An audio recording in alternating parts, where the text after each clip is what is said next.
ನಮ್ಮ ಸ್ಟಾರ್ ಹೀರೋಗಳದ್ದು ತಿಂಗಳಿಗೆ ಒಂದ್ ಸಿನಿಮಾ ಬಂದ್ರೇನೆ ಹಬ್ಬ ತರ ಇರುತ್ತೆ.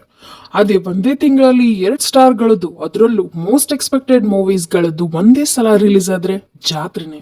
Hi, welcome to my channel. ನನ್ನ ಅನಿಸಿಕೆ, 2 ಹೈ ಬಜೆಟ್ ಫಿಲ್ಮ್ಗಳು, 2 ಸೂಪರ್ ಸ್ಟಾರ್ಗಳು, 2 ಪ್ಯಾನ್ ಇಂಡಿಯಾ ಫಿಲ್ಮ್ಗಳು ಒಂದೇ ತಿಂಗಳಲ್ಲಿ, ಅದು ಡಿಸೆಂಬರ್ ಅಲ್ಲಿ ರಿಲೀಸ್ ಆಗ್ತಿದೆ.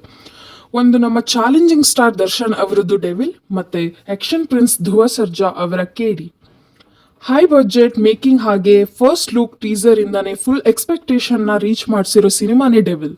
ಅದು ಇದೇ ಕ್ರಿಸ್ಮಸ್ಗೆ ರಿಲೀಸ್ ಆಗ್ತಿದೆ ಅಂತ ಚಿತ್ರತಂಡ ಹೇಳಿದೆ. ಹಾಗೆ ನಿನ್ನೆ ಕೆಡಿ ಪ್ರೆಸ್ ಮೀಟ್ ಅಲ್ಲಿ ಪ್ರೇಮ್ ಅವರು ಕೂಡ ಡಿಸೆಂಬರ್ನಲ್ಲಿ ಕೆಡಿ ರಿಲೀಸ್ ಆಗುತ್ತೆ ಎಂಬ ಸ್ಪಷ್ಟತೆ ನೀಡಿದ್ದಾರೆ. ಹಾಗೆ ಕೆಡಿ ಆಡಿಯೋ ರೈಟ್ಸ್ ಬರೋಬ್ಬರಿ 17,60,00,000ಕ್ಕೆ ಸೇಲ್ ಆಗಿದೆ. ಇದರಲ್ಲಿ ಹಲವಾರು ಪರಭಾಷಾ ನಟರು ಸಹ ನಟಿಸಿದ್ದಾರೆ.